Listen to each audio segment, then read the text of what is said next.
வணக்கம். ஜிஎஸ்டி பெனல்டீஸ் இந்த வார்த்தை கேட்டாலே கொஞ்சம் டென்ஷன் ஆகும் இல்லையா? கவலைப்படாதீங்க.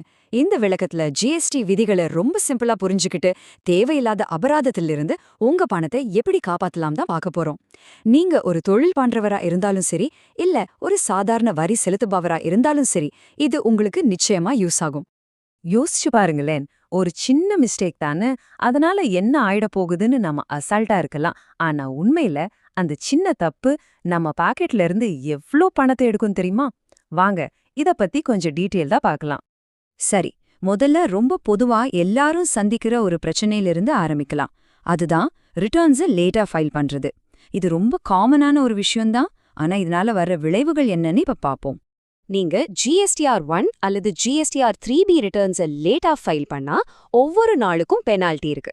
அதாவது உங்க ரிட்டர்ன்ல கணக்கு வழக்கு இருந்துச்சுன்னா அதை நார்மல் ரிட்டர்ன்னு சொல்லுவோம். அதுக்கு ஒரு நாளைக்கு 50 ரூபாய் ஃபைன். இதுல 25 ரூபாய் சிஜிஎஸ்டிக்கும் 25 ரூபாய் எஸ்ஜிஎஸ்டிக்கும் போயிடும். இதுவே உங்க ரிட்டர்ன்ல எந்த வியாபாரமும் நடக்கல, அது ஒரு நில் ரிட்டர்ன்னா அப்போ ஃபைன் கொஞ்சம் கம்மி. ஒரு நாளைக்கு 20 ரூபாய் தான். சரி, லேட் ஃபீ மட்டும்தான் பிரச்சனையா? இல்லவே இல்ல. அதுக்கு மேல நீங்க கட்ட வேண்டிய வரிக்கும் வட்டி இருக்கு. நீங்க எவ்ளோ நாள் வரிய தாமதமா கட்டுறீங்களோ அதுக்கு அரசாங்கம் வருஷத்துக்கு 18% வட்டியை போடுவாங்க. இது லேட் ஃபீக்கு மேல எக்ஸ்ட்ராவா சேரும். இது எப்படி வேலை செய்யுதுன்னு ஒரு சின்ன கணக்கு போட்டு பாப்போமா? அப்போதான் அதோட தாக்கம் புரியும். இப்போ நீங்க 1,00,000 ரூபாய் டாக்ஸ் கட்டணும்னு வச்சுக்கோங்க. வட்டி விகிதம் வருஷத்துக்கு 18%.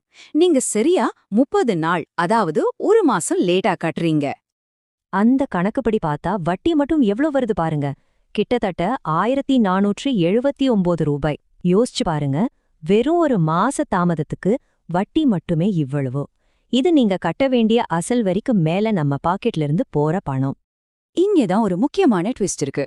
இந்த வட்டிக்கு உங்களுக்கு எந்த ஒரு நோட்டீஸும் வராது. அது பாட்டுக்கு உங்க ஜிஎஸ்டி போர்ட்டல்ல ஆட்டோமேட்டிக்கா கணக்காகிட்டே இருக்கும்.